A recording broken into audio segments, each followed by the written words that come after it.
Hello and welcome to the Secret Teachings of All Ages, Chapter 13. Today we'll be discussing the Hiramic legend. I'm just going to start us off with just a little bit of music while we wait for people to come in, and then we will get going.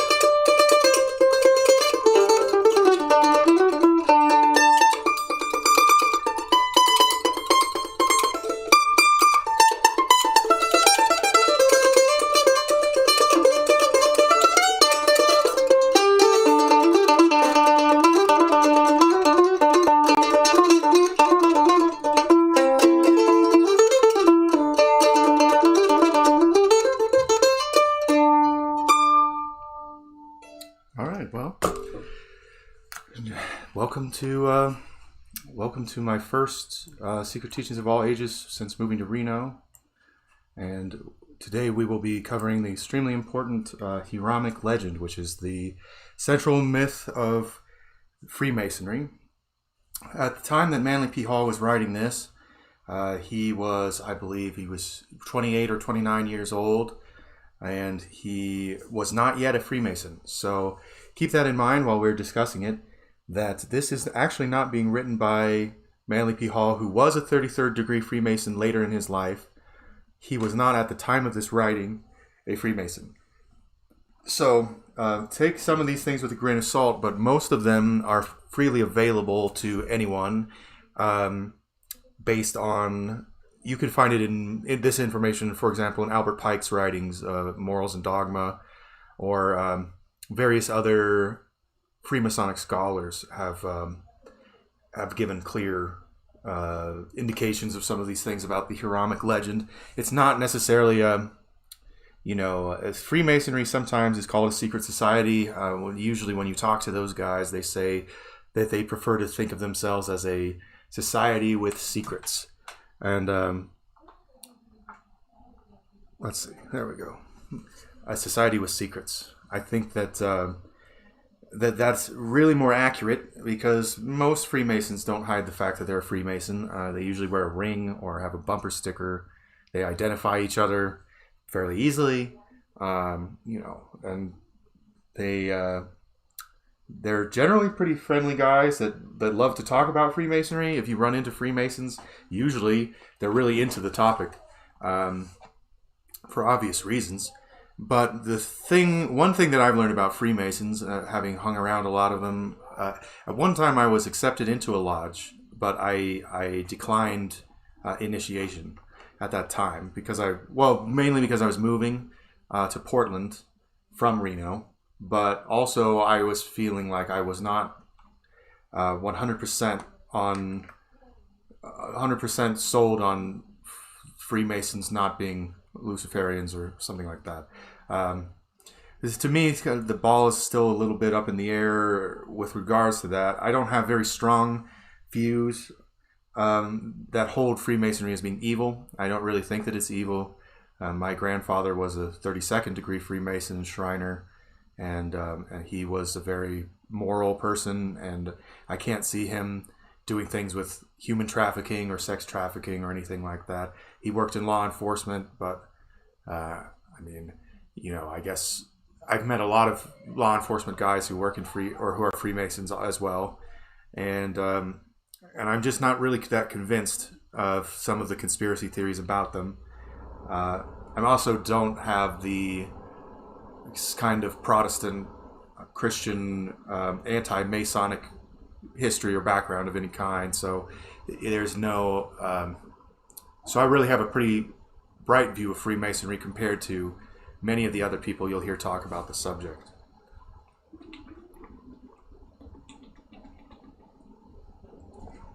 It's now in the 90s of degrees here in Reno, Nevada, so it's important to drink water. So, the Hiramic legend. This is chapter 13 of the Secret Teachers of All Ages. The link to this document on sacredtext.org is in the description on YouTube. When Solomon, the beloved of God, builder of the everlasting house, and grandmaster of the Lodge of Jerusalem, ascended the throne of his father David, he consecrated his life to the erection of a temple to God and a palace for the kings of Israel. David's faithful friend Hiram, king of Tyre, hearing that a son of David sat upon the throne of Israel, sent messages of congratulations and offers of assistance to the new ruler. In his History of the Jews, Josephus mentions that copies of the letters passing between the two kings were then to be seen both at Jerusalem and at Tyre. Despite Hiram's lack of appreciation for the 20 cities of Galilee, which Solomon presented to him upon the completion of the temple, the two monarchs remained the best of friends. Both were famous for their wit and their wisdom, and when they exchanged letters, each devised puzzling questions to test the mental ingenuity of the other. Solomon made an agreement with Hiram of Tyre, promising vast amounts of barley, wheat, corn, wine, and oil as wages for the masons and carpenters from Tyre, who were to assist the Jews in the erection of the temple. Hiram also supplied cedars and other fine trees, which were made into rafts and floated down the sea to Joppa, whence they were taken inland by Solomon's workmen to the temple site. Because of his great love for Solomon, Hiram of Tyre sent also the Grand Master of the Dionysiac architects. So he was of the sect of Dionysus, the cult of Dionysus, which we have discussed previously. And I think chapter 1 through 3, or three parts of chapter 1, which is Hiramabif. Hiram with a CH is a different letter in Hebrew. Hiramabif, widow's son, who had no equal among the craftsmen of the earth. Hiram is described as being a Tyrian by birth, but of Israelitish descent, and a second Bezalel, honored by his king with the title of father. The Freemason's Pocket Companion, published in 1771, describes Hiram as the most cunning, skillful, and curious workman that ever lived, whose abilities were not confined to building alone, but extended to all kinds of work, whether in gold, silver, brass, or iron, whether in linen, tapestry, or embroidery, whether considered as an architect, statuary, founder, or designer. Separately or together, he equally excelled. From his designs and under his direction, all the rich and splendid furniture of the temple and its several appendages were begun, carried on, and finished. Solomon appointed him in his absence to fill the chair as deputy grand master, and in his presence senior grand warden, master of the work, and general overseer of all artists, as well as those whom David had formerly procured from Tyre and Sidon, as those Hiram should now send. Modern Masonic writers differ as to the accuracy of the last sentence. So, let's see. Well, I don't know enough about it to say what my feelings are on it. To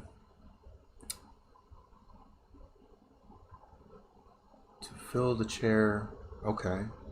Oh, I see. Because those are lodge appointments in Freemasonry, so I assume that it's legendary. There's probably no record about the lodge appointments.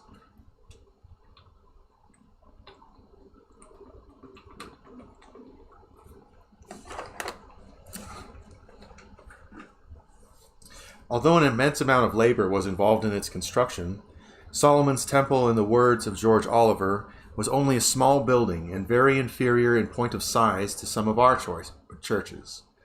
Well, we know about how big Solomon's Temple was from its listing in its dimensions are listed in the Bible, I believe. Both of the original tabernacle in the desert, the tent that Moses set up, which I believe was 30 cubits long and 10 cubits wide. So that would it's quite small actually. And I don't know. We could look up the dimensions of Solomon's temple. I know that they are listed somewhere, but it's still famous for its intricate design, having had a great deal of wealth expended into making treasures for it. And even the priest's ephod, which had 12 different gems set into it for the 12 tribes, that was actually developed as a method of divination. And supposedly the light that would be brought into the temple with a mirror, a bronze mirror of some kind, would be reflected onto the priest's breastplate called the ephod, and the certain ones of the stones would glow depending on the answer to the question that they were asking. So the number of buildings contiguous to it and the vast treasure of gold and precious stones used in its construction concentrated a great amount of wealth within the temple area. In the midst of the temple stood the Holy of Holies, sometimes called the Oracle, for the reasons I was mentioning. It wasn't an exact cube, each dimension being 20 cubits, and exemplified the influence of Egyptian symbolism. The buildings of the temple group were ornamented with 1,453 columns of Parian marble, magnificently sculptured, and 2,906 pilasters decorated with capitals. There was a broad porch facing the east, and the Sanctum Sanctorum was upon the west. According to tradition, the various buildings and courtyards could hold in all 300,000 persons. So it couldn't have been that small. I mean, that's much larger than the vast majority of all sporting stadiums. The largest sporting stadiums in the world don't even really seat more than a third of that. So that's a pretty significant thing.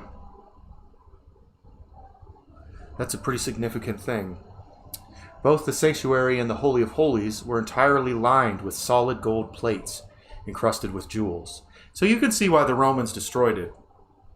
I mean, well, I guess that was Herod's temple. The Solomon's temple was destroyed before that, and Herod's temple was the temple at the time of Christ.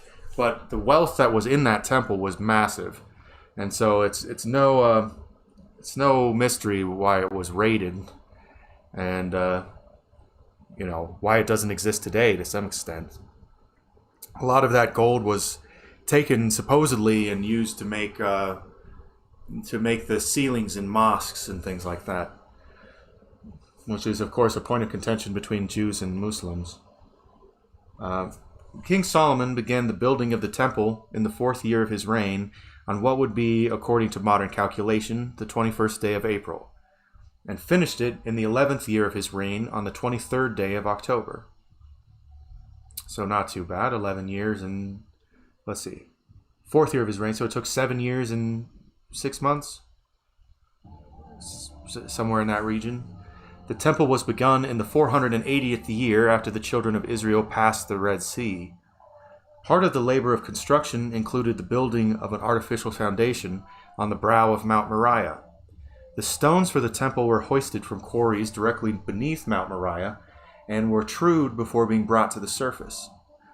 The brass and golden ornaments for the temple were cast in molds in the clay ground between Succoth and Zaradatha, and the wooden parts were all finished before they reached the temple site. The building was put together, consequently, without sound and without instruments, and all its parts fitting exactly without the hammer of contention, the axe of division, or any tool of mischief. Anderson's much-discussed Constitutions of the Freemasons, published in London in 1723 and reprinted by Benjamin Franklin in Philadelphia in 1734, thus describes the division of the laborers engaged in the building of the everlasting house. But Dagon's temple and the finest structures of Tyre and Sidon could not be compared with the eternal God's temple of Jerusalem.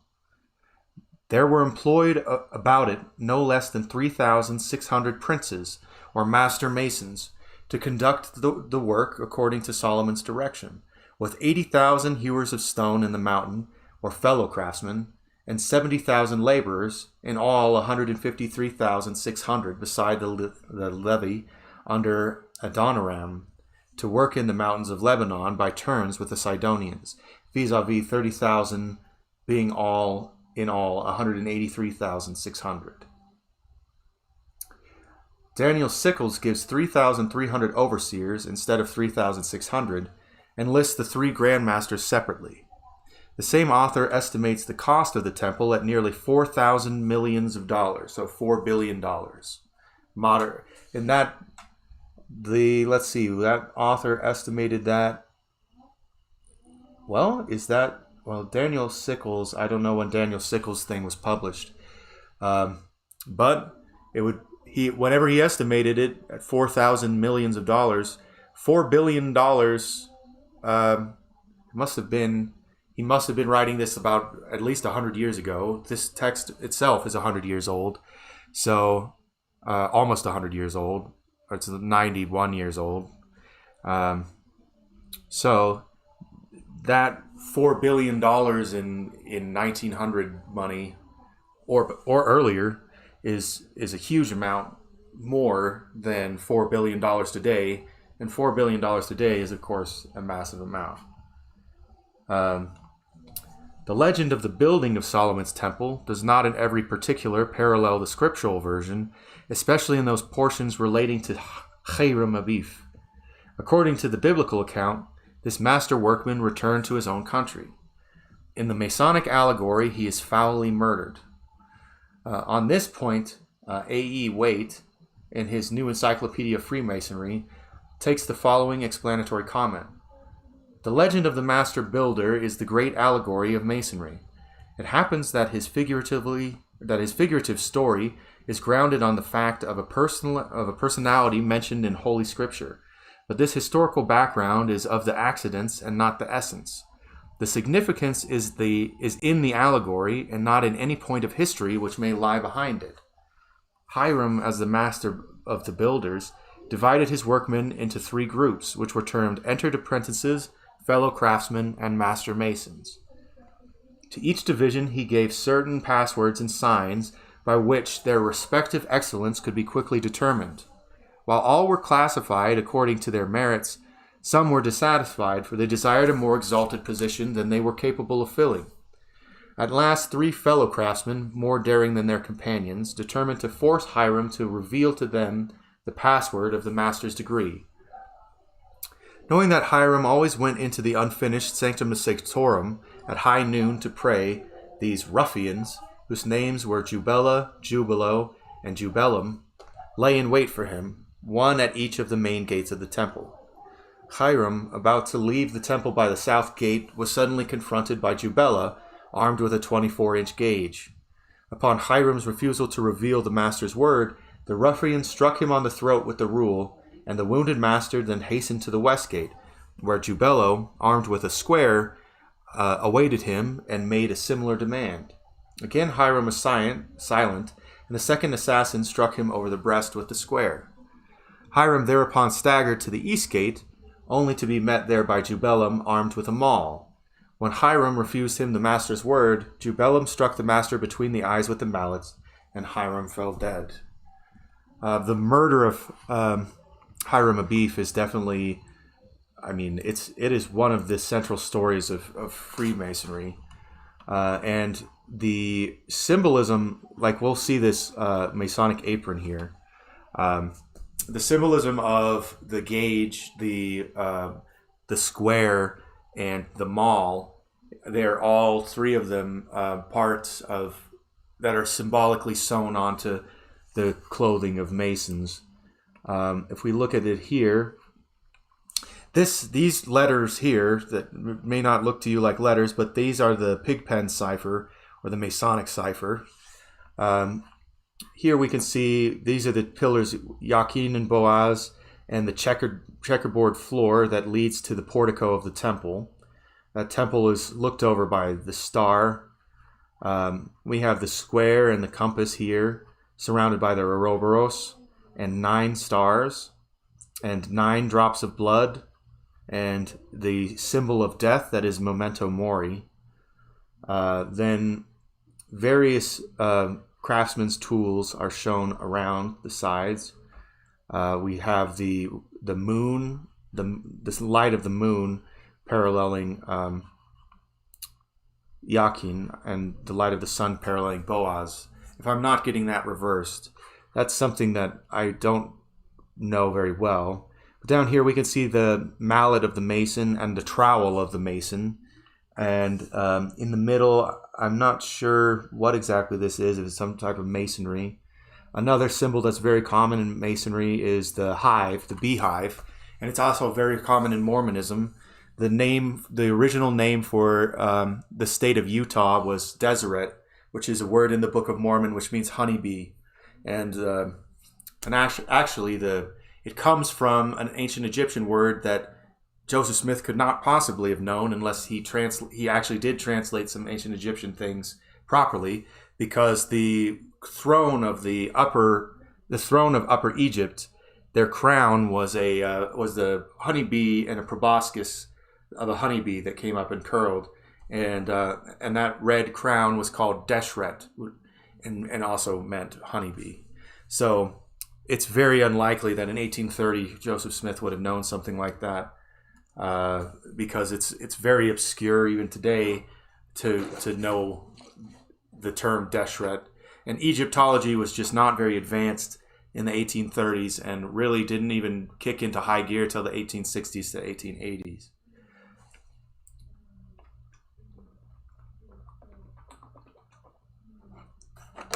It's certainly possible he could have known something, but more likely it's related to him having been a Mason than him having studied something Egyptological, unless the plates were actually Egyptological as he claimed. So when we look at this Masonic apron with symbolic figures, this is an early hand-painted Masonic apron, and while the mystic symbolism of Freemasonry decrees that the apron shall be a simple square of white lambskin with appropriate flap, Masonic aprons are frequently decorated with curious and impressive figures. When silk, cotton, or linen is worn, writes Albert Pike, the symbolism is lost. Nor is one clothed who blots, defaces, and desecrates the white surface with ornamentation, figuring, or colors of any kind. See Albert Pike's Symbolism. To Mars, the ancient plane of cosmic energy, the Atlantean and Chaldean stargazers assigned Aries as a diurnal throne and Scorpio as a nocturnal throne. What that means, what a diurnal throne and a nocturnal throne means, is that Aries is high in the sky during the day and relates to Mars. And if Aries is high in the sky, then on the night side of the Earth, Scorpio is low in the sky. Though Aries is actually across from Libra, Taurus is across from Scorpio, and they're kind of cross. They're not directly across the zodiac from each other, but they form an X in that way, and that's a way of saying, it's a typically Masonic kind of thing to do. But I would even wonder about that, though, because I feel like, I don't know. I would have to do more research into the zodiac aspects of that to see whether I disagree with Scorpio as a nocturnal throne of Mars. But it's an astrological statement about the zodiac, obviously. But those not raised to spiritual life by initiation are described as dead from the sting of a scorpion, for they wander in the night side of divine power. Through the mystery of the Paschal Lamb, that's the Passover lamb, or the attainment of the golden fleece, these souls are raised into the constructive day power of Mars and Aries, which is the symbol of the Creator. A symbol of the Creator, anyway. Aries, especially so this is pre-Jesus that we're talking about. In the age of Moses, right now, the Creator is associated with Pisces, which is the symbol of Jesus, which is why the fish is his symbol. The word fish in Greek, ichthys, is an acronym for Jesu Christo Theo Eos Soter, which is Jesus Christ, God's Son, Savior. But that's in our current time, and the secret ruler of our age now is Virgo the Virgin. But at the time that the time prior to Christ, the rising sign on the spring equinox, it was Aries. So the sun's primary aspect in the zodiac calendar was with Aries at this time, and Libra was the secret ruler at that time. But if you think about it, when they're talking about a throne, the Aries is directly across from Libra, but Libra can't be the secret throne because it's kind of that's the secret ruler of this throne.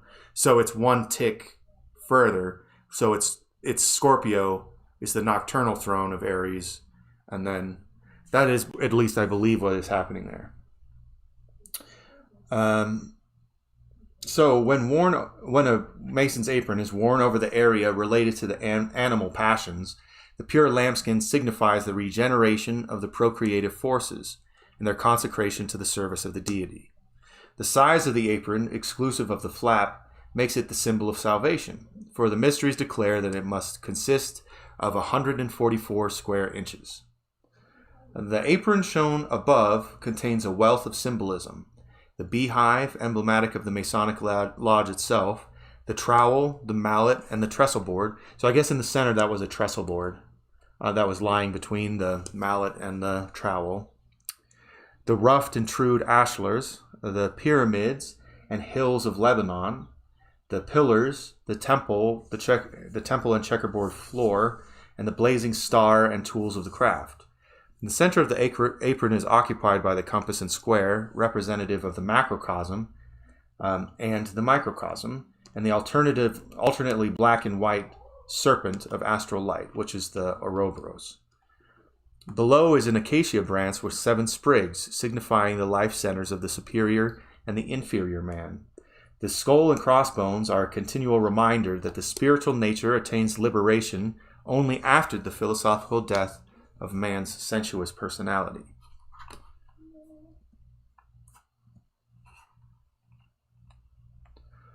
So now we return to the story that Hiram is assaulted by 3 fellow craftsmen. One strikes him in the throat with a gauge, one strikes him in the chest with the square, and the last one strikes him in the forehead with a mallet, on which Hiram fell dead. The body of Hiram was buried by the murderers either over the brow of Mount Moriah and a sprig. He was buried by the murderers over the brow of Mount Moriah, and a sprig of acacia was placed upon his grave. The murderers then sought to escape punishment for their crimes by embarking for Ethiopia, but the port was closed. All 3 were finally captured, and after admitting their guilt, were duly executed. Parties of 3 were then sent out by King Solomon, and one of these groups discovered the newly made grave marked by the evergreen sprig. After the entered apprentices and the fellow craftsmen had failed to resurrect their master from the dead, he was finally raised by the master mason with the strong grip of the lion's paw, which is one of the handshakes, and it's a claw-like grip. It's said to be able to resurrect the dead, but it's said to be able to raise someone from anything or pull them up from the ground, and is seen as being an ultimate symbol of brotherhood. To the initiated builder, the name Hiram Abif signifies my father, the universal spirit, 1 in essence, 3 in aspect. Thus, the murdered master is a type of the cosmic martyr. That would be Jesus Christ, or the crucified spirit of good, the dying god, or Bacchus, Dionysus as well. And you'll note that Hiram Abif was he was an initiate of the Dionysian mysteries, as we recall from earlier. And the mystery of this god, the cosmic martyr, the dying god, his mystery is celebrated throughout the world, not just in Christianity, but in many different traditions. There, Osiris, for example, or Mithras. There are different versions that people often equate with Jesus, or as being proto-Christian Christophanies of a certain kind. Among the manuscripts of Dr. Sigismund Bastrom, the Initiated Rosicrucian, appears the following extract from von Welling concerning the true philosophic nature of the Masonic Hiram. The original word Hiram is a radical word consisting of 3 consonants, which are Cheth, Resh, and Mem. And actually, yes, okay. He actually wrote them in left to right order here. He wrote them Resh, Cheth, and Mem. So he didn't give the same order in English that he gave in Hebrew. Firstly, Cheth signifies Chama, the sun's light, the universal, invisible, cold fire of nature, attracted by the sun, manifested into light, and sent down to us and to every planetary body belonging to the solar system. It could also represent the Sephirot of Chokmah, which is wisdom. Resh signifies Ruach, that is spirit, air, wind, as being the vehicle which conveys and collects the light into numberless foci, wherein the solar rays of light are agitated by circular motion and manifested in heat and burning fire.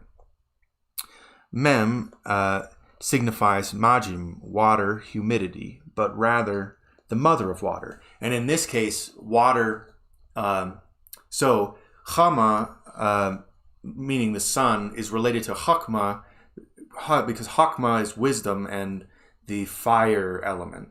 And that's the masculine wisdom. And Bina is water, the feminine element, or feminine wisdom, feminine understanding. They're usually called, Chokmah is called wisdom, and Bina is called understanding. So Chokmah is the rising fire, and Bina is the descending water. So in this case, you can see that Chokmah and Bina are balanced by Ruach, and Ruach means spirit or breath, and in this case, it refers to Keter, the crown of the Sephirot. So it has a meaning in Kabbalah as well. So this mem here is signifying Bina, because it signifies the mother of water, or the quintessential water, radical humidity, or a particular kind of condensed air. But this is these 3 constitute the universal agent or fire of nature in one word, which is Hiram, which is not Hiram because it's not Hey Resh Mem, Hey Resh Yud Mem. It's Het Yud Resh Mem. So they're 2 different letters. They have a different numerical value in gematria. So it's important to distinguish that it's not Hiram with a Hey, it's Hiram with a CH. Albert Pike mentions several forms of the name Hiram, including Hirm, Herm, and Hurom. The latter ending in the sacred Hindu monosyllable Om, which may also be extracted from the names of the 3 murderers. Pike further relates the 3 ruffians to a triad of stars in the constellation of Libra. See, that would be because Hiram represents the creator, and so the Libra represents the opposite. And Libra is the scales and represents lawful judgment. But you see, these are transgressors of the law, and they strike down the master, and then they are punished by the scales of the law. So this also calls attention to the fact that the Chaldean god Baal, metamorphosed into a demon by the Jews, appears in the name of each of the murderers: Jubela, Jubelo, Jubelum.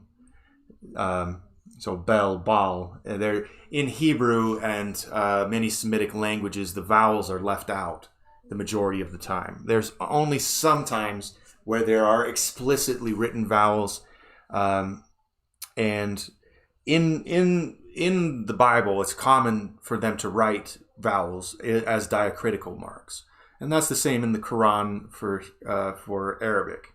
But in general, the Semitic languages omit vowels, so Baal and Bel are just two pronunciations of the same core root word, and that goes as well for it if it's written Baal, which simply means Lord. It even means Lord in Hebrew. For example, Baal Shem Tov is the name of a famous Kabbalist of the Chabad tradition, and his name Baal Shem Tov means Lord. Baal means Lord, Shem means name, Tov means good. So Baal Shem Tov means Lord of the good name. He was said to have been a master of the names of God, and to have worked many, many magical works through the use of God's names. Supposedly, for example, they tell all kinds of stories about Baal Shem Tov, but he was said to, for example, get into a carriage in one place, and he would have his disciples shutter the windows, and they would travel many, many days worth of travel within a couple hours. Things like that. Just kind of, he was one of those classical Jewish holy men that was ascribed mystical, almost sorcerous powers, if it were not for how holy they were. In fact, in the Talmud, they call Jesus a sorcerer, but there's almost no difference between any of the things that Jesus did and any of the things that, for example, Baal Shem Tov would do. They're of a type, and that type would be the Jewish saint, or tzaddik, the pillar of the world. So to interpret the Hiramic legend requires some familiarity with both the Pythagorean and Kabbalistic systems of numbers and letters, and also the philosophic and astronomic cycles of the Egyptians, Chaldeans, and the Brahmins. For example, consider the number 33. The first temple of Solomon stood for 33 years in its pristine splendor. At the end of that time, it was pillaged by the Egyptian king Shishak, and finally, in 588 BC, it was completely destroyed by Nebuchadnezzar, and the people of Jerusalem were led into captivity in Babylon. See The General History of Freemasonry by Robert McCoy. Also, King David ruled for 33 years in Jerusalem. The Masonic order is divided into 33 symbolic degrees. There are 33 segments in the human spinal column. If you count the sacral bone, I think that there's 32 if you choose not to count the sacral bone. You could correct me if I'm wrong, but I believe there's something about that. There's also 32 nerve pathways that branch off of the spine, I think that there's 32 that branch. There's 31 that branch off of the spine, and then there's one nerve complex in the brain, in the cranium, which actually consists of 12 nerves. That is the 12 tribes of Israel, or the 12 zodiac signs. But if you add them together, this one complex plus 31 is 32. And then there's 33 bones of the spine, or 33 is the number of overcoming the nervous system. It's one greater than the number of nerves that come from the spine, and thus it represents a transcendence of the 32 branches. 32 is the number of the paths of wisdom in Kabbalah, or in the sacred Etz Hayim, the tree of life.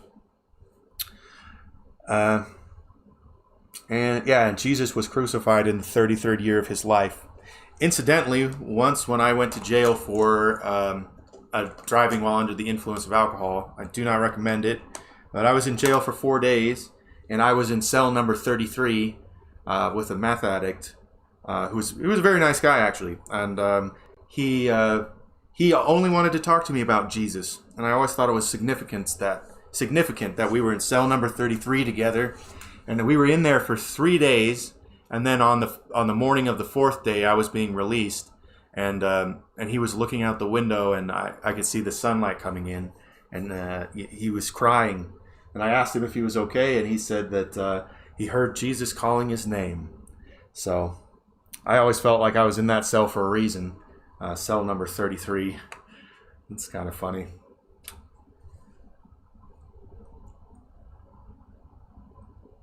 So, the efforts made to discover the origin of the Hiramic legend show that while the legend in its present form is comparatively modern, its underlying principles run back to remotest antiquity.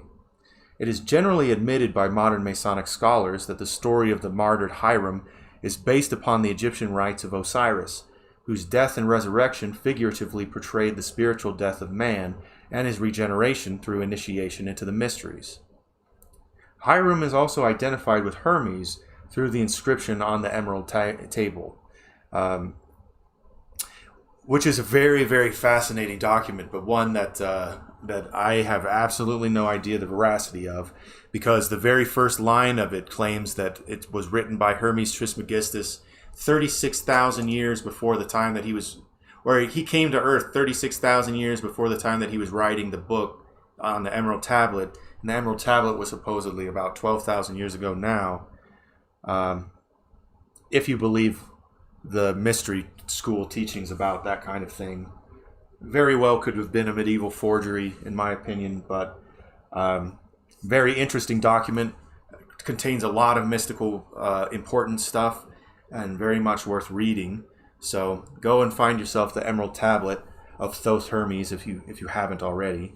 And if you have, go read it again, because you can read that document a million times and still learn new stuff all the time.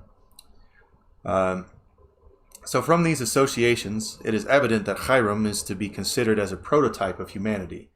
In fact, he is Plato's ideal or archetype of man.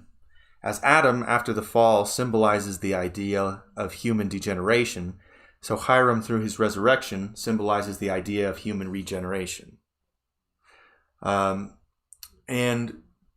the Masonic mystery, it's interesting because the Masonic legend, the Hiramic legend, is essentially, it's very, very similar to, for example, Osiris, but it's also very, very similar to Jesus. And in the Masonic Lodge, it is not very common for people to talk about Jesus. More common to hear about Hiram Abif or Hiram Abif. And I think it's interesting, but I think that it's because in a lot of ways the Christian view of Jesus was written by people who were initiates of the mysteries, and so they wrote some things about Jesus that are not necessarily factually historical with regard to the life of the man Jesus, but were mystery reflections of earlier school traditions. Or if they are genuine historical records of Jesus, then I would say that it's probably a reflection of the same blueprint or pattern being utilized by God or by Jesus again and again, and that it would probably be the same being returning over and over again.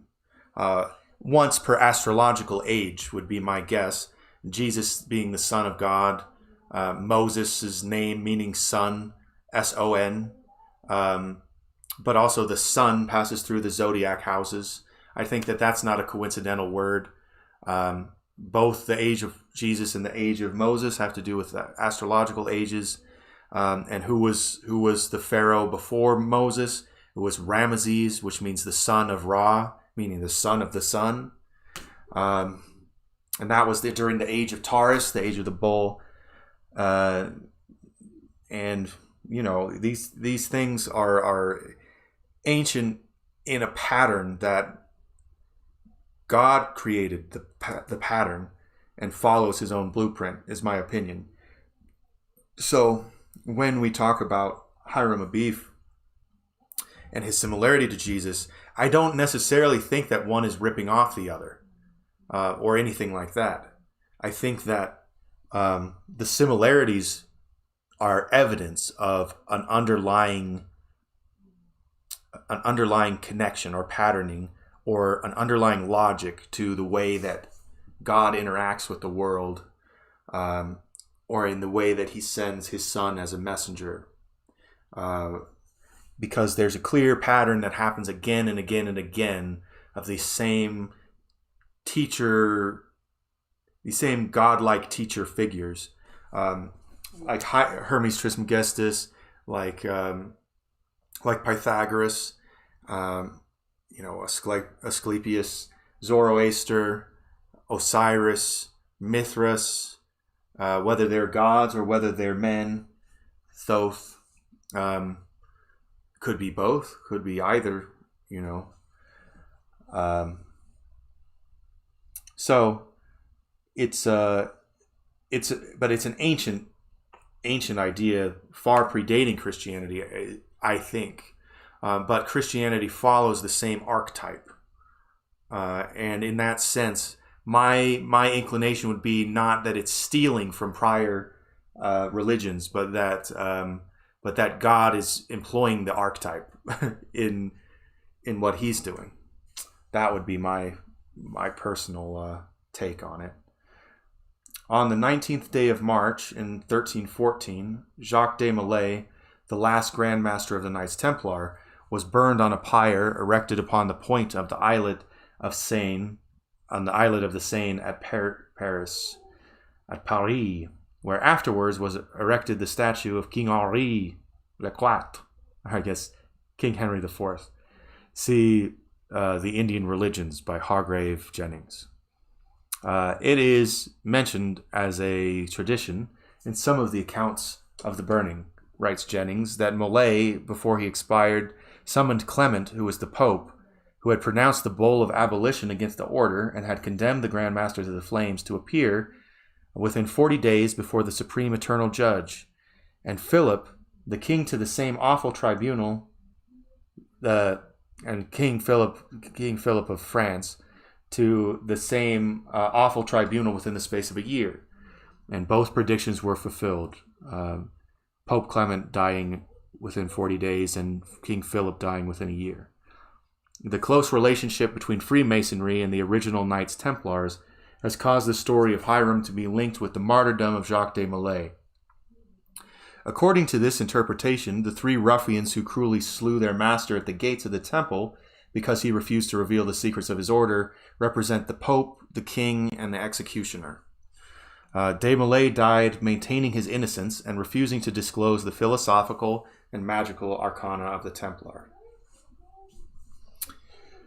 Those who sought to identify Hiram with the murdered King Charles I conceived the Hiramic legend to have been invented for that purpose by Elias Ashmole, a mystical philosopher who was probably a member of the Rosicrucian fraternity.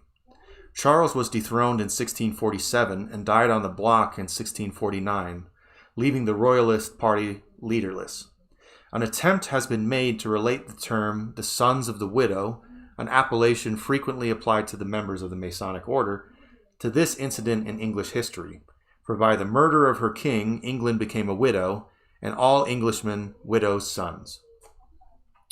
To the mystic Christian Mason, Hiram represents the Christ, who in 3 days or degrees raised the temple of his body from its earthly sepulchre. His three murderers were Caesar's agent, the state, the Sanhedrin, who was the church, and the incited populace, or the mob. Thus considered, Hiram becomes the higher nature of man, and the murderers are ignorance, superstition, and fear. The indwelling Christ can give expression to himself in this world only through man's thoughts, feelings, and actions. Right thinking, right feeling, and right action, these are three gates through which the Christ power passes into the material world, there to labor in the erection of the temple of universal brotherhood.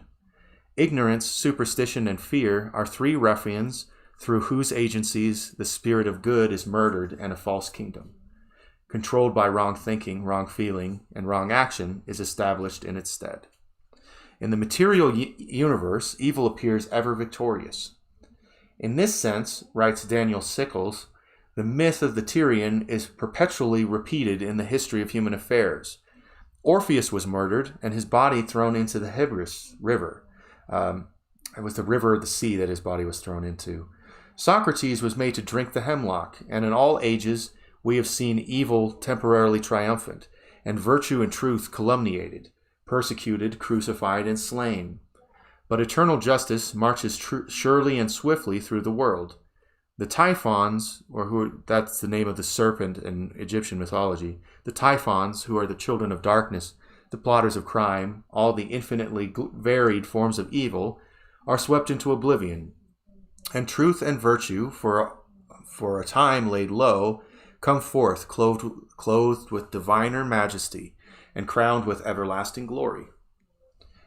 See General Ahiman Rezan. I'll have to look into that book. I've never heard of it before. I've read this book before, but I don't recall the name of that book.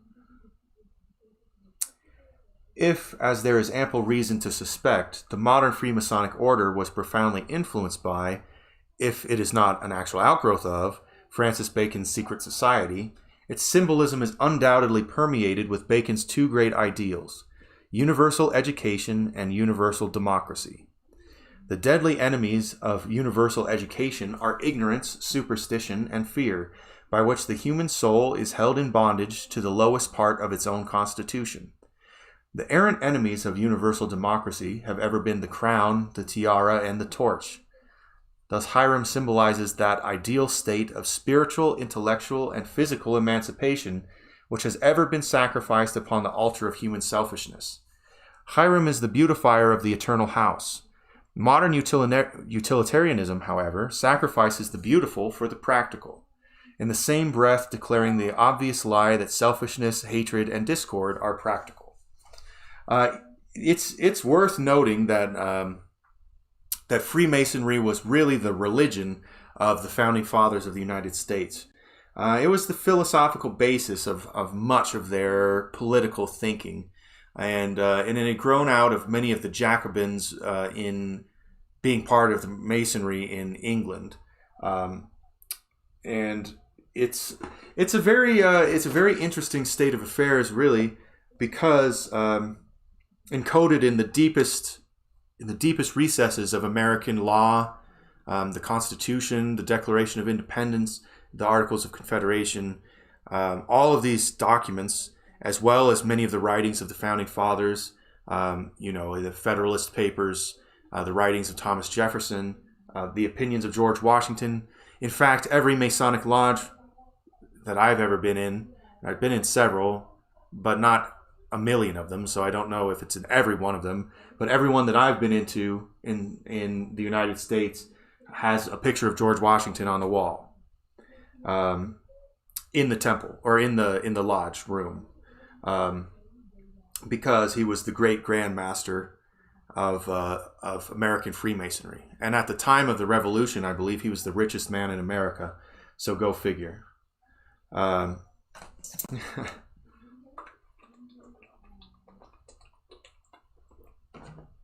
right. Let's take a look at this before continuing. The emblematic hand of the mysteries from Montfaucon's Antiquities. A hand covered with numerous symbols was extended to the neophytes when they entered into the Temple of Wisdom. An understanding of the embossed upon the surface, the understanding of what was embossed upon the surface of the hand, brought with it divine power and regeneration. Therefore, by means of these symbolic hands, the candidate was said to be raised from the dead. I would like to find a bigger picture of this because it's really pretty hard to see all the symbols that are in there, and there's an awful lot. It would be worth sitting and decoding, and I would recommend, if you have the time, do some sitting and decoding.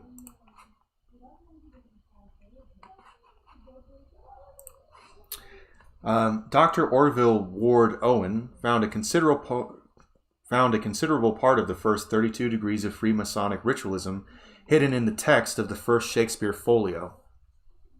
Masonic emblems are to be observed also upon the title pages of nearly every book published by Bacon. Sir Francis Bacon considered himself as a living sacrifice upon the altar of human need. He was obviously cut down in the midst of his labors, and no student of his New Atlantis can fail to recognize the Masonic symbolism contained therein. There's an entire chapter on Francis Bacon coming up. A very fascinating topic. Probably wrote Shakespeare's plays. That is a Masonic point of view anyway. Very common for Masons to say that.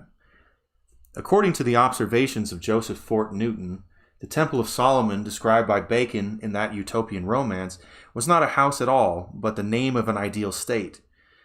It is not true that the Temple of Freemasonry is also emblematic. Is it not true that the Temple of Freemasonry is also emblematic of a condition of society? While, as before stated, the principles of the Hiramic legend are of the greatest antiquity, it is not impossible that its present form may be based upon the incidents in the life of Lord Bacon, who passed through the philosophic death and was raised in Germany. Supposedly, so he's referring to supposedly Sir Francis Bacon faked his death in England, and then some people even say he was Christian Rosenkreuz, but he went to Germany, perhaps, and lived the rest of his life as a esoteric master, choosing not to live in the public eye any longer. Such a death is very commonly theorized for many, many powerful Masons. That they do their time in the public eye, and then they fake their death and go live somewhere.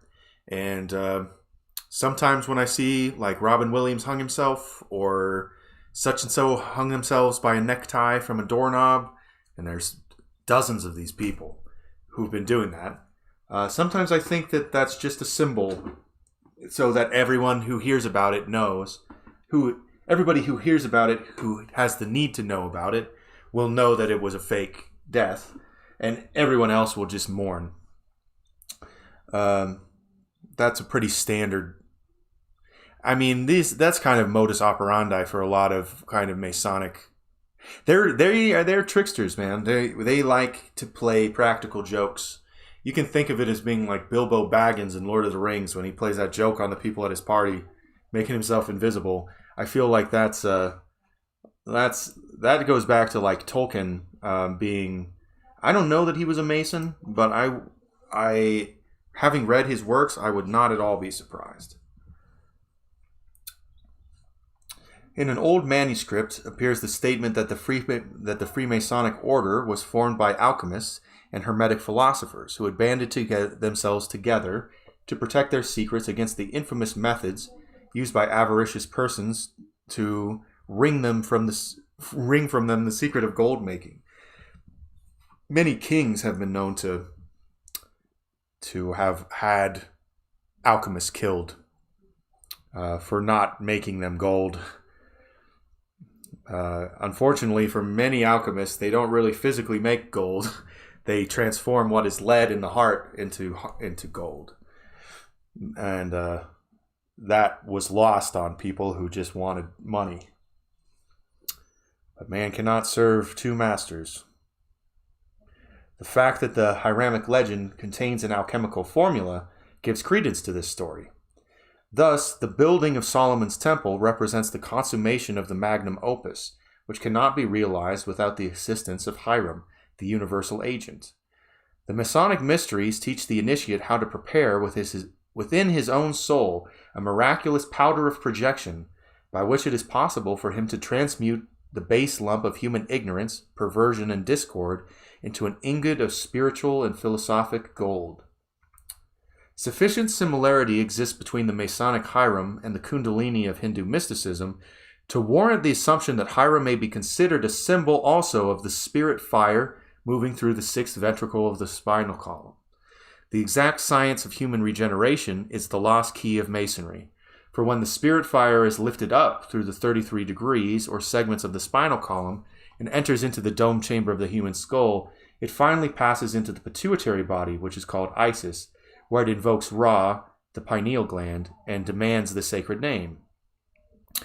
Operative Masonry, in the fullest meaning of that term, signifies the process by which the Eye of Horus is opened.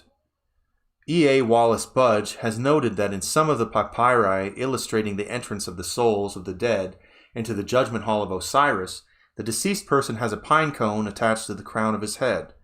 The Greek mystics also carried a symbolic staff, the upper end being in the form of a pine cone, which was called the thyrsus of Bacchus. Actually, there's a staff that the Pope carries that also has a pine cone on it, and there's pine cone symbols in the Vatican, a lot of them. In the human brain, there is a tiny gland called the pineal body, which is the sacred eye of the ancients, and corresponds to the third eye of the Cyclops. And actually, it literally is a kind of eye in a certain sense, in that it has photoreceptive cells in it. And what it regulates, in terms of, if you read a biology textbook about the pineal gland, what they'll tell you it regulates is melatonin and other tryptamines like tryptophan. Supposedly, some people like Richard Strassman say that dimethyltryptamine, DMT, is created in the pineal gland. It's either created there or it collects there when it is consumed in plants and animals, because almost every living thing on the planet has dimethyltryptamine in its body. It's an interesting question, and I'm not quite sure what the answer is to that. But my experience of it is that you could try this if there's a controversial technique called sun gazing. Don't go gaze at the sun while it's directly at its height in the sky, because the atmosphere is very thin directly above you. But if you watch it while the sun's setting, the atmosphere, if my calculation is correct, is about 14 times thicker when you're gazing across the edge of the earth as opposed to looking straight up. Because there's that much more atmosphere between you and the sun. So that's why the sun starts to change color as it gets lower in the sky. And the ultraviolet rays from the sun are much, much, much weaker around dusk or dawn. So if you watch the sun, which is a very bright light, you don't even have to watch it for very long. But if you just look at it for a little while, or any bright light really, but the sun has a special effect on you. When you watch it for a little while as it's setting or rising, and then you close your eyes, you'll see an after image of the sun. And whether it is burnt on the retinas there or not, I mean, there's very few cases actually of people permanently damaging their eyesight from looking at the sun. You can not even Galileo, really. His eyes recovered quite well. I did a lot of research on this when I was maybe 5-6 years ago, when I was studying some of these Hindu teachers who recommend sun gazing. And I thought at first that it sounded like the stupidest thing in the world. But basically, there's an optical nerve pathway that goes from the eyes, from the retina back to the pineal gland. And the pineal gland has photoreceptive cells in it that it uses. The photons that reach it are used to determine your circadian rhythm and determine when your body should produce melatonin and other kinds of tryptamines. So the pineal gland as purely a hormone factory is a literal photoreceptive gland. And it's amazing that the ancient people knew that enough to call it the third eye.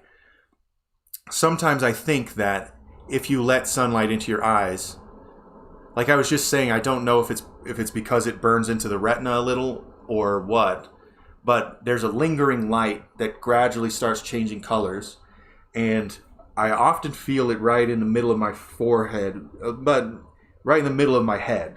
And I feel like maybe what I'm perceiving, it's very subtle, but maybe I'm perceiving the fading light as it's bouncing around the pineal gland.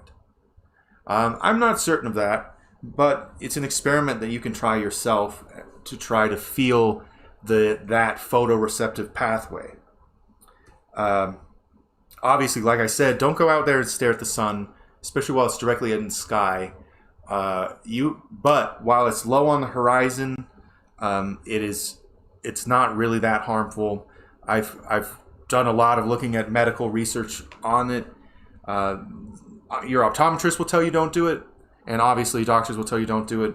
And for liability reasons, I will tell you don't do it. But it has been a tradition that many people have utilized. I think that in some ways it helps to wake up that pathway.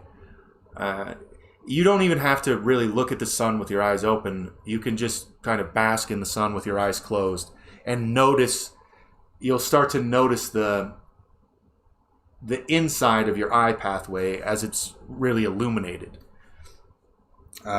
It's an interesting experience, to say the least.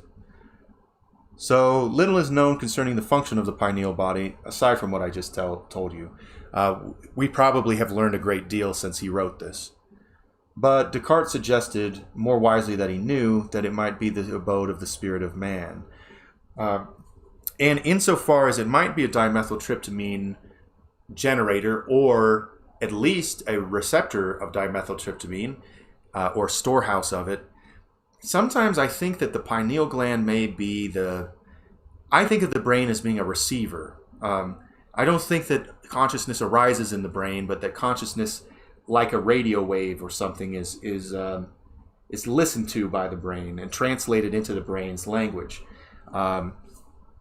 in a way that allows you to interact with the body like an avatar of a sort. And the pineal gland,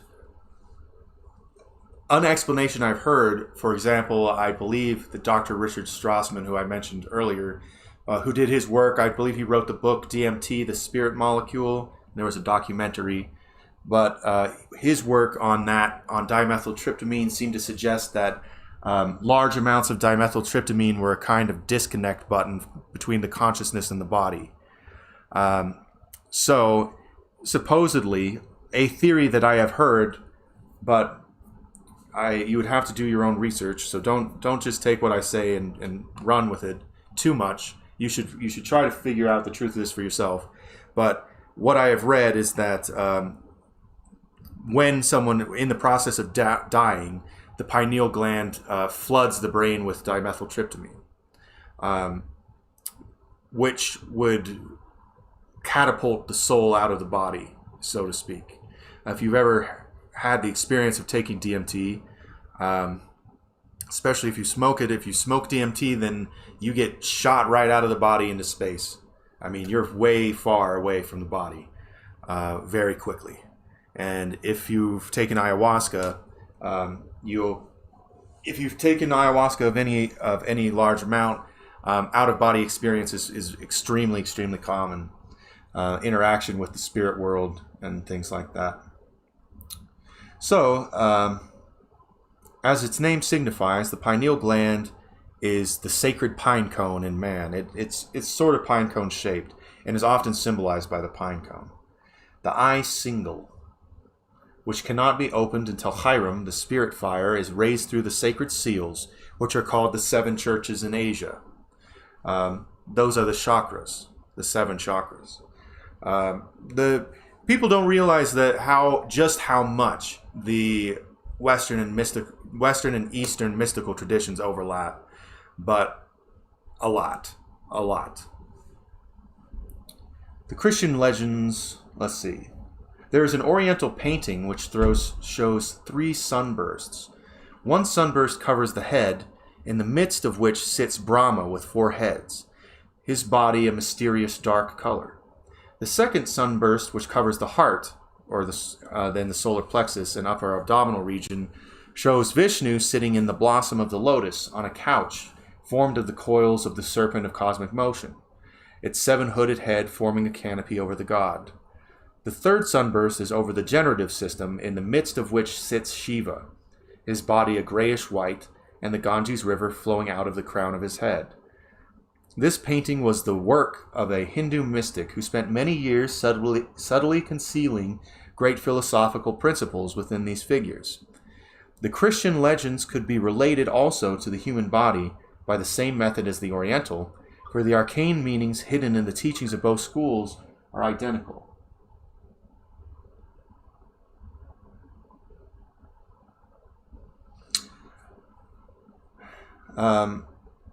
And yeah, it's very... So as we were discussing in previous videos, there are basically 3 brain centers in the body.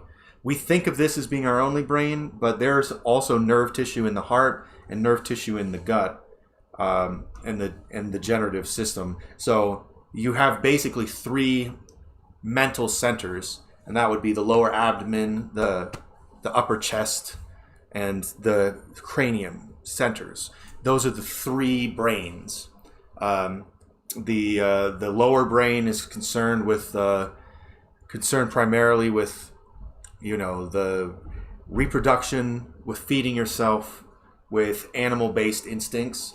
The upper brain is concerned primarily with logic, reasoning, higher faculties of reasoning and invention and creativity. But the central heart is, as people have often talked about, is the seat of the emotions and the seat of the preferences of the being. There's been cases, for example, when someone gets a heart transplant, and there was a case I heard about on Coast to Coast AM. George Norrie was telling this story.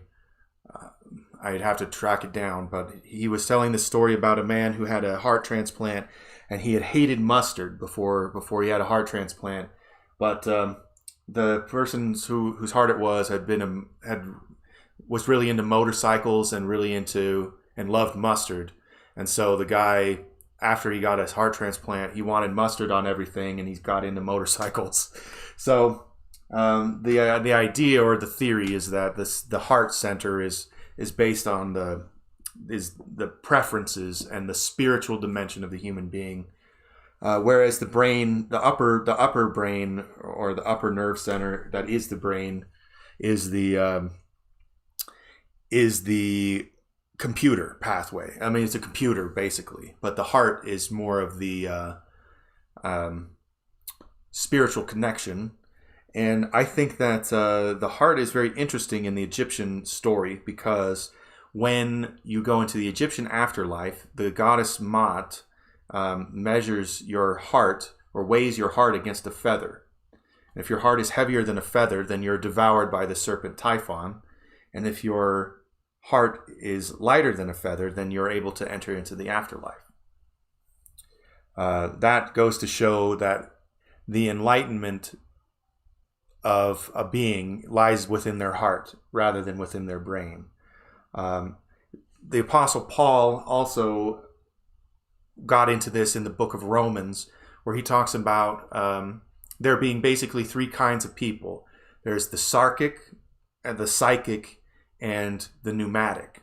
The sarkic, or the helic person, the sarkic means the fleshly. That's a person who's concerned mostly with the bottom, with the lower brain, the gut and the genitals. They're concerned mostly with the animal aspect of the person. Then there's the psychic, and they're someone who's a very intellectual, academic person, concerned primarily with the upper brain. And then the pneumatic, which is what Paul was telling his disciples to become, is the spiritual person who awakens in the heart. So we have a tendency to think that because the heart is below the brain, that the heart is subordinate to the brain. But in fact, the opposite is kind of true, that the brain is more subordinate to the heart. And in fact, both the upper and the lower brain are subordinate to the middle brain, really.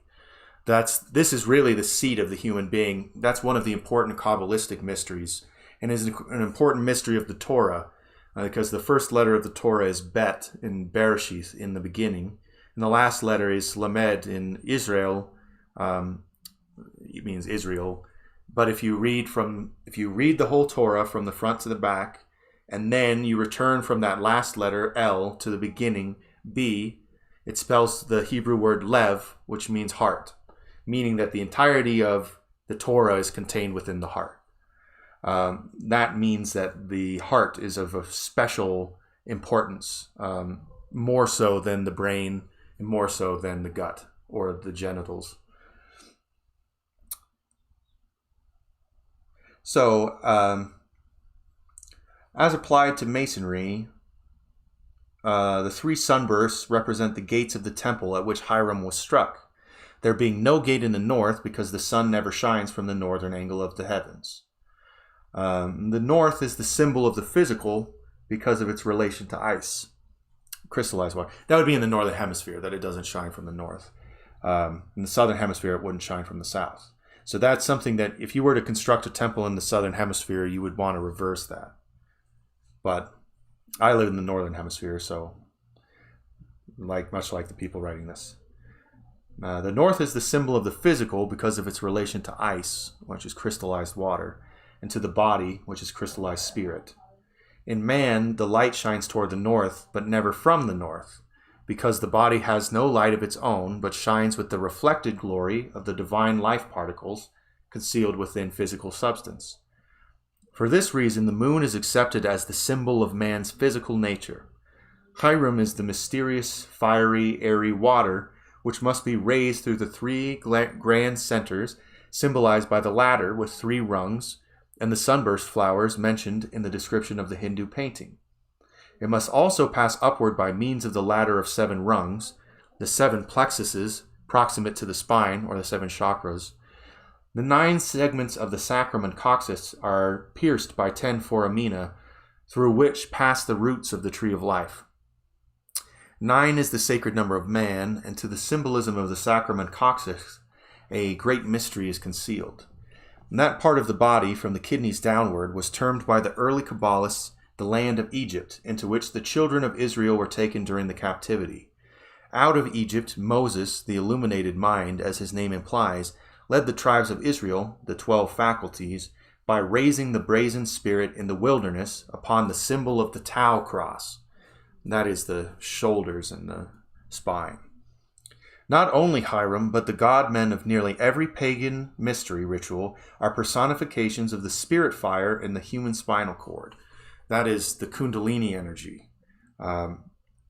If you're interested in studying Kundalini energy from a Hindu perspective, check out the Kundalini Yoga Upanishad. It's the official source. And then the other place that would be great to study, if you're interested in that kind of yoga or in expanding your knowledge of this, would be the Yoga Sutras of Patanjali. Very fascinating book. I have several copies of it laying around. Several different translations. Very much worth reading.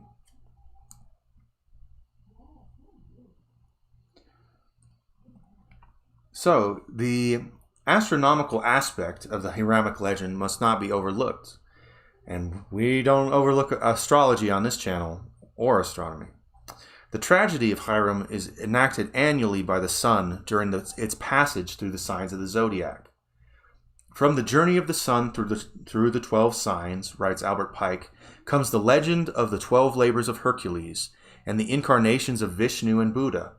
Hence came the legend of the murder of Hiram, representative of the sun, of Hiram, representative of the sun, by the 3 fellow crafts, symbols of the winter signs, Capricornus, Aquarius, and Pisces, who assailed him at the 3 gates of heaven and slew him at the winter solstice. Hence the search for him by the 9 fellow crafts, the other 9 signs, his finding, burial, and resurrection. Other authors consider Libra, Scorpio, and Sagittarius as the 3 murderers of the sun, inasmuch as Osiris was murdered by Typhon, to whom were assigned the 30 degrees of the constellation of Scorpio. In the Christian mysteries also, Judas signifies the scorpion, and the 30 pieces of silver for which he betrayed his Lord represent the 30 degrees of that sign in the sky. Having been struck by Libra, the scale, having been struck by Libra, the state, Scorpio, the church, and Sagittarius, the mob, the sun, who is Hiram, like we were talking about Moses and Jesus, are both the sun. The sun, Hiram, is secretly home through the darkness, secretly born through the darkness by the signs of Capricorn, Aquarius, and Pisces, and buried over the brow of a hill at the vernal equinox. That's my birthday, by the way. Capricorn has for its symbol an old man with a scythe in his hand. This is Father Time, a wayfarer who is symbolized in Masonry as straightening out the ringlets of a young girl's hair. If the weeping virgin be considered a symbol of Virgo, and Father Time with his scythe a symbol of Capricorn, then the interval of 90 degrees between these two signs will be found to correspond to that occupied by the three murderers. And remember that a 90-degree angle is the square and compass of Freemasonry. The compass is 30 degrees or 33 degrees, and the square is 90 degrees. So, esoterically, the urn containing the ashes of Hiram represents the human heart. Saturn, the old man who lives at the North Pole and brings with him to the children of men a sprig of evergreen, the Christmas tree, is familiar to the little folks under the name of Santa Claus, for he brings each winter the gift of a new year. The martyred sun is discovered by Aries, a fellow craftsman, and at the vernal equinox the process of raising him begins. This is finally accomplished by the Lion of Judah, who in ancient times occupied the position of the keystone of the Royal Arch of Heaven.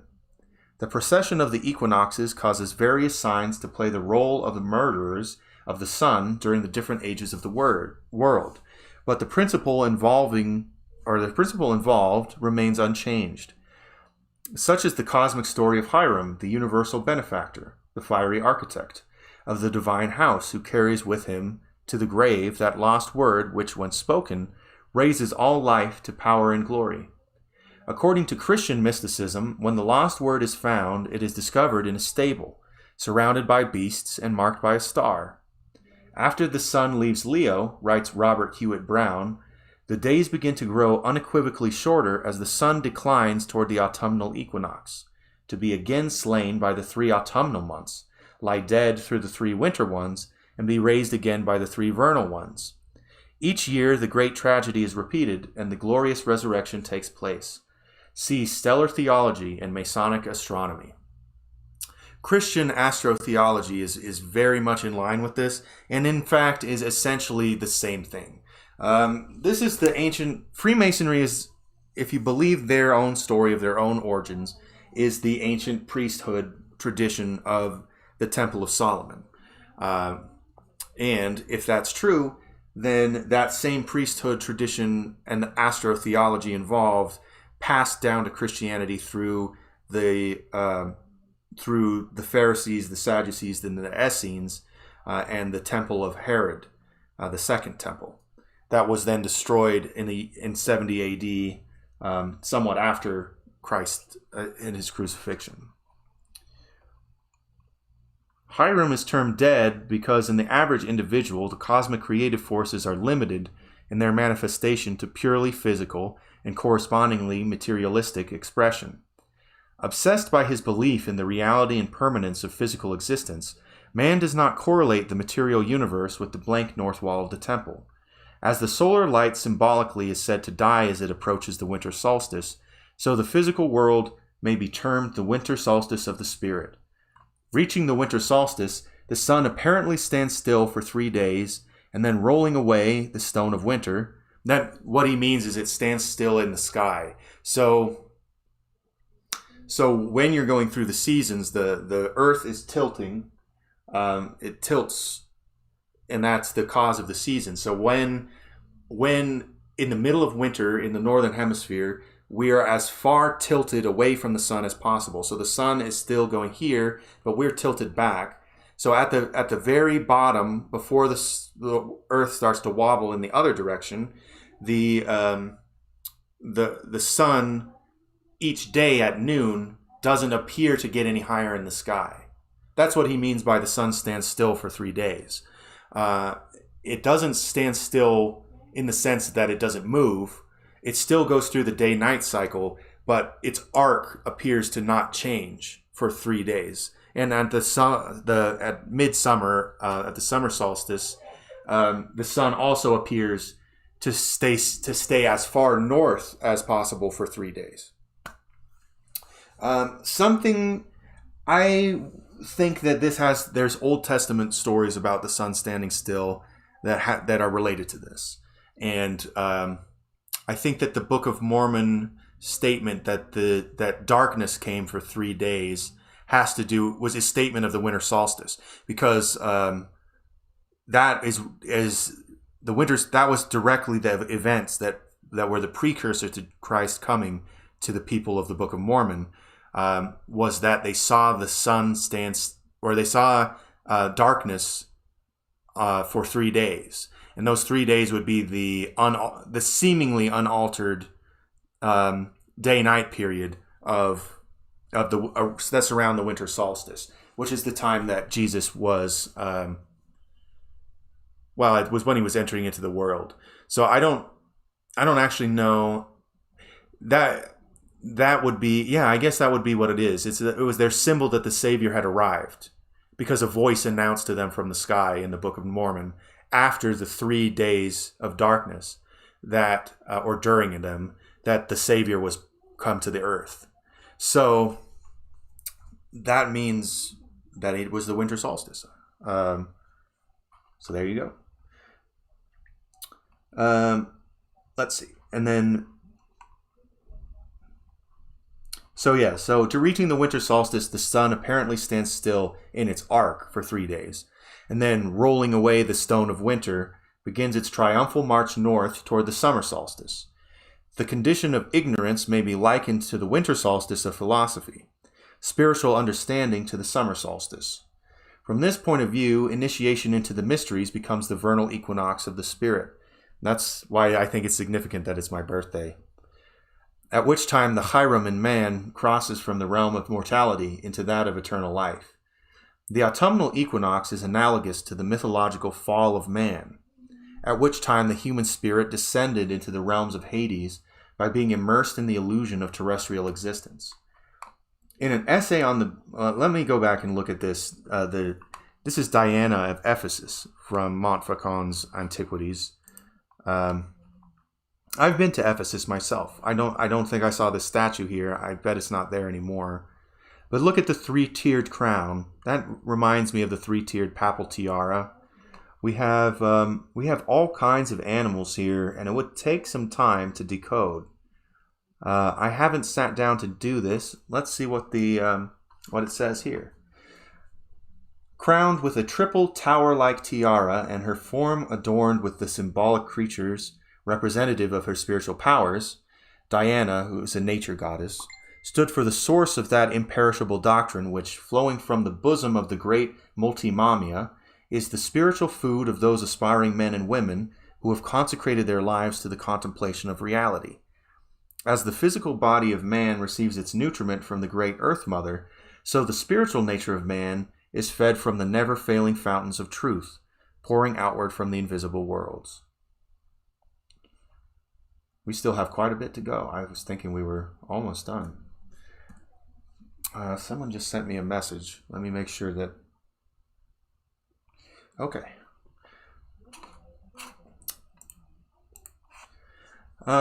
In an essay on the beautiful, Plotinus describes the refining effect of beauty upon the unfolding consciousness of man.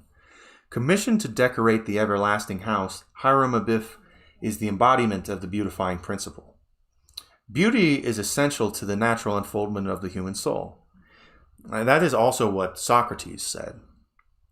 Plotinus was a Neoplatonic, so he studied Plato, so he would have definitely known that, and probably that was a source of his belief. The mysteries held that man, in part at least, was the product of his environment. Therefore, they considered it imperative that every person be surrounded by objects which would evoke the highest and noblest sentiments.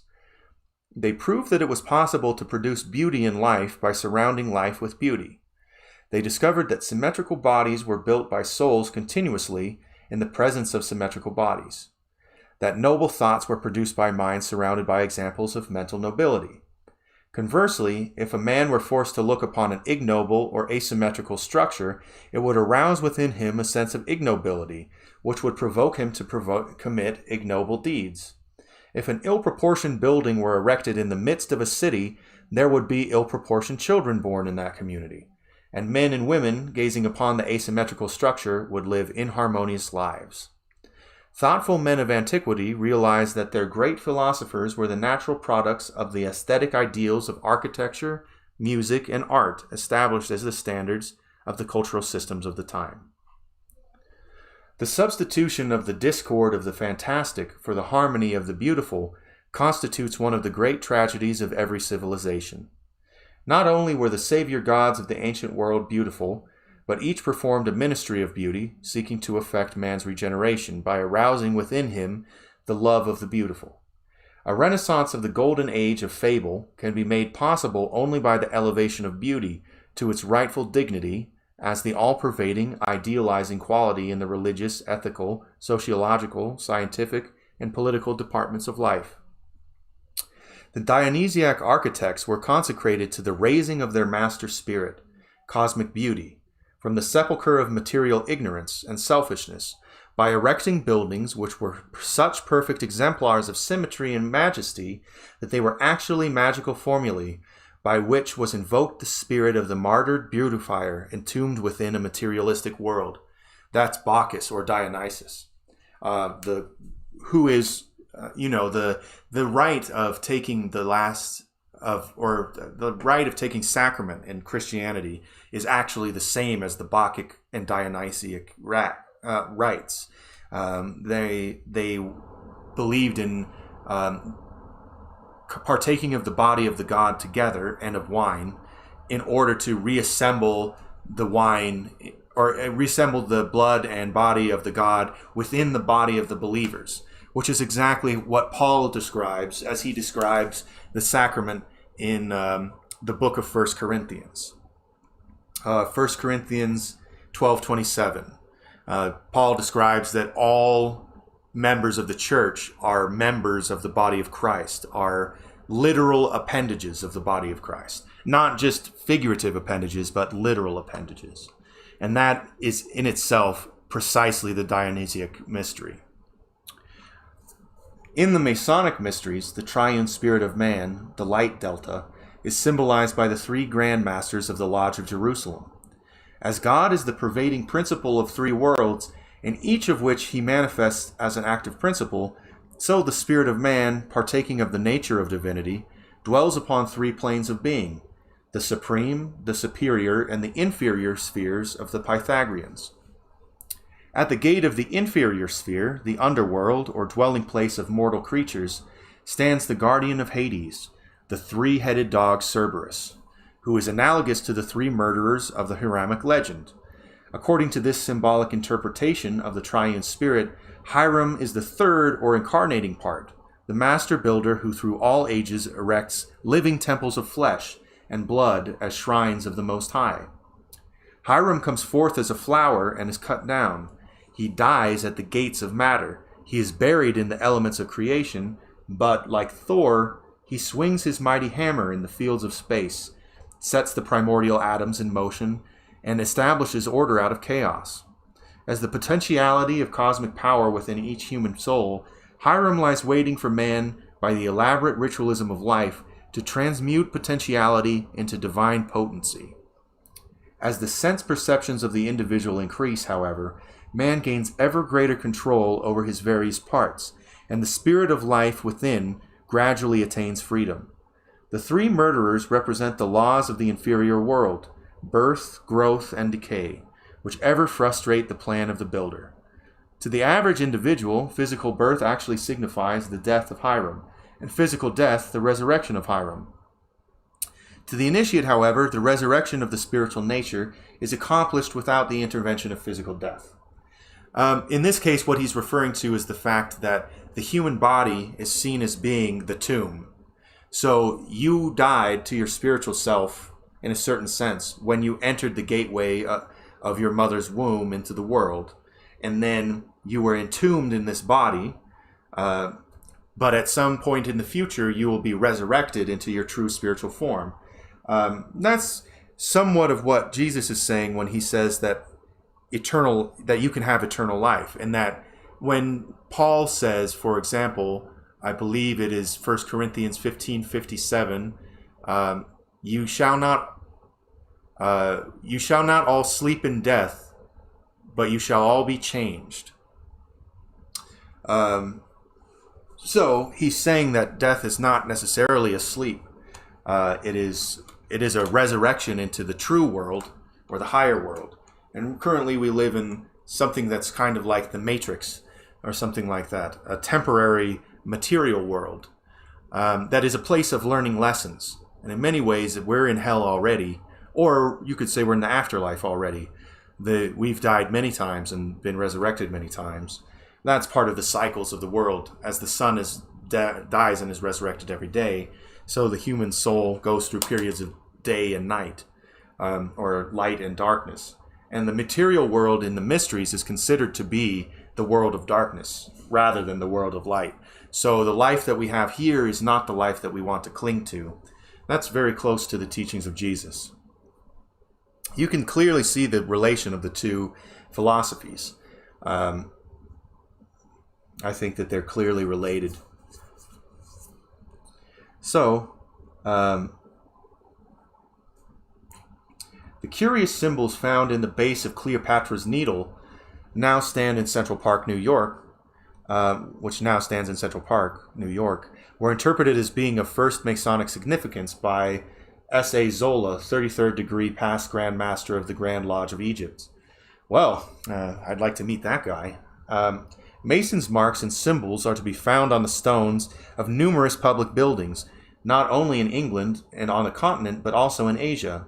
And his Indian Masons' marks of the Mughal dynasty, A. Gorham describes scores of markings appearing on the walls of buildings, such as the Taj Mahal, the Jama Masjid, and that famous Masonic structure, the Qutb Minar. According to those who regard Masonry as an outgrowth of the secret society of architects and builders, which for thousands of years formed a caste of master craftsmen, Hiramic was the Tyrian Grand Master of a worldwide organization of artisans, with headquarters in Tyre. Their philosophy consisted of incorporating into the measurements and ornamentation of temples, palaces, mausoleums, fortresses, and other public buildings their knowledge of the laws controlling the universe, which is why, for example, the cathedral builders in Europe they were Masons. They built cathedrals. They were Masons in the literal sense, but many of them were also Freemasons. And the cathedral builders, they encoded musical codes and mathematical codes into the rocks themselves, into the stones. It's all symbolism. That it's like someone once told me. I'm sure it was a famous person who said it first, but they once told me that a cathedral is a symphony frozen in stone. I always thought that was a beautiful way of looking at it. So every initiated workman was given a hieroglyphic with which he marked the stones he trewed to show to all posterity that he thus dedicated to the supreme architect of the universe each perfected product of his labor. Concerning Mason's marks, Robert Freak Gould writes, "It is very remarkable that these marks are to be found in all countries, in the chambers of the great pyramids at Giza, on the underground walls of Jerusalem, in Herculaneum and Pompeii, on Roman walls and Grecian temples, in Hindustan, Mexico, Peru, Asia Minor, as well as on the great ruins of England, France, Germany, Scotland, Italy, Portugal, and Spain." See a concise history of Freemasonry. From this viewpoint, the story of Hiram may well represent the incorporation of the divine secrets of architecture into the actual parts and dimensions of earthly buildings. The 3 degrees of the craft bury the Grand Master, the great arcanum, in the actual structure they erect, after first having killed him with the builder's tools by reducing the dimensionless spirit of cosmic beauty to the limitations of concrete form. These abstract ideals of architecture can be resurrected, however, by the Master Mason, who, by meditating upon the structure, releases therefrom the divine principles of architectonic philosophy, incorporated or buried within it. Thus, the physical building is actually the tomb or embodiment of the creative ideal, of which its material dimensions are but the shadow. Moreover, the Hiramic legend may be considered to embody the vicissitudes of philosophy itself. As institutions for the dissemination of ethical culture, the Pagan Mysteries were the architects of civilization. Their power and dignity were personified in Hiram Abiff, the master builder, but they eventually fell a victim to the onslaughts of that recurrent trio of state, church, and mob. They were desecrated by the state, jealous of their wealth and power, by the early church, fearful of their wisdom, and by the rabble or soldiery incited by both state and church. As Hiram, when raised from his grave, whispers the master mason's word, which was lost through his untimely death, so, according to the tenets of philosophy, the reestablishment or resurrection of the ancient mysteries will result in the rediscovery of that secret teaching, without which civilization must continue in a state of spiritual confusion and uncertainty. When the mob governs, man is ruled by ignorance. When the church governs, he is ruled by superstition. And when the state governs, he is ruled by fear. Before men can live together in harmony and understanding, ignorance must be transmuted into wisdom, superstition into an illumined faith, and fear into love. Despite statements to the contrary, Masonry is a religion seeking to unite God and man by elevating its initiates to that level of consciousness whereon they can behold with clarified vision the workings of the great architect of the universe. From age to age, the vision of a perfect civilization is preserved as the ideal for mankind. In the midst of that civilization shall stand a mighty university, wherein both the sacred and secular sciences concerning the mysteries of life will be freely taught to all who will assume the philosophic life. Here, creed and dogma will have no place. The superficial will be removed, and only the essential will be preserved. The world will be ruled by its most illumined minds, and each will occupy the position for which he is most admirably fitted. The great university will be divided into grades, admission to which will be through preliminary tests or initiation. Here, mankind will be instructed in the most sacred, the most secret, and the most enduring of all mysteries, symbolism. Here, the initiate will be taught that every visible object, every abstract thought, every emotional reaction is but the symbol of an eternal principle. Here, mankind will learn that Hiram, truth, lies buried in every atom of cosmos, that every form is a symbol, and every symbol the tomb of an eternal truth or verity. Through education, spiritual, mental, moral, and physical, man will learn to release living truths from their lifeless coverings. The perfect government of the earth must be patterned eventually after that divine government by which the universe is ordered. In that day when perfect order is reestablished, with peace universal and good triumphant, men will no longer seek for happiness, for they shall find it welling up within themselves. Dead hopes, dead aspirations, dead virtues shall rise from their graves, and the spirit of beauty and goodness, repeatedly slain by ignorant men, shall again be the master of work. Then shall sages sit upon the seats of the mighty, and the gods walk with men once more. I think this is. I take a lot of this stuff at face value when talking about Masonry, because a lot of the Masons that I've talked to really are very serious about all this stuff, and I don't think that they're really lying about it. So take with a grain of salt a lot of the stuff where people go on and on and on about how evil Masons are. I don't really think that Masons are evil. I think that some of them are, and I think that some people anywhere are evil. People just have a tendency to have all kinds of moral differences and values. So there's good people and bad people everywhere. But the Masons, for the most part, are a philosophical school that has tried to maintain many hard-to-teach philosophies. And they teach them through a system of symbolism and initiation that is first the first 3 degrees of the Blue Lodge, and then either the degrees of the Scottish Rite or the York Rite, and later on the different auxiliary or appendant bodies such as the Shrine, which is the ancient Arabic order of the nobles of the mystic shrine, and there's also, there's many other appendant bodies, but the grotto, the Royal Order of Jesters, those are the ones that I start to wonder more about. The grotto and the Royal Order of Jesters, are ones that I am not. Well, and even the shrine. The shrine has some weird things about it. There's electricity. They electrocute their. Well, they don't anymore, but they used to electrocute their initiates.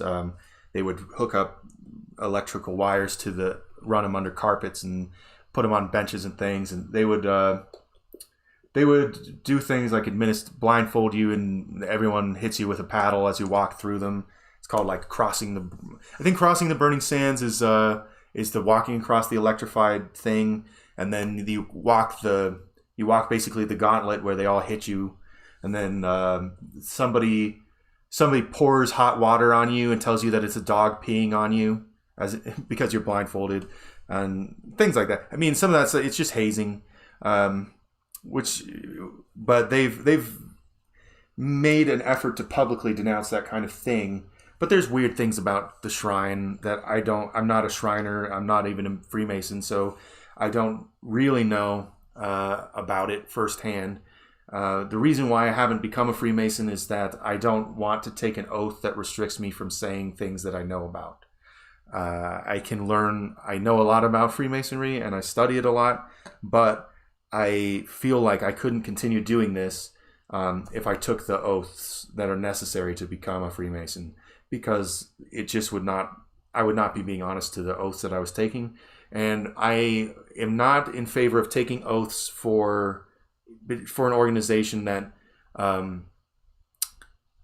won't tell you what they're for, essentially. I mean, we kind of know what they're for, but also if you read Albert Pike's Morals and Dogma, he says that the initiate Masons, or the Master Masons, once they reach the Master Masonry, the rank of Master Mason in the Blue Lodge, they should imagine that they know the secrets, and they should not actually know them. And that kind of deceptiveness is, to me, something that I just don't want to swear an oath to get into. But they're a very interesting group, and I don't hold anything against them, really. So next week, or maybe just in a few days, we'll be coming back for Chapter 14, which is the Pythagorean theory of music and color, which is one of my favorite topics. As you know, I'm a musician. And so the laws of music have so much to do with all of these other things that we talk about, but it can be demonstrated a little more. As always, I'm going to end with a little bit of a musical prayer with my flute. Thank you, and God bless you, and thank you for watching. Be sure to join us in our Discord community, and come and say hi, and we'll talk about all this stuff.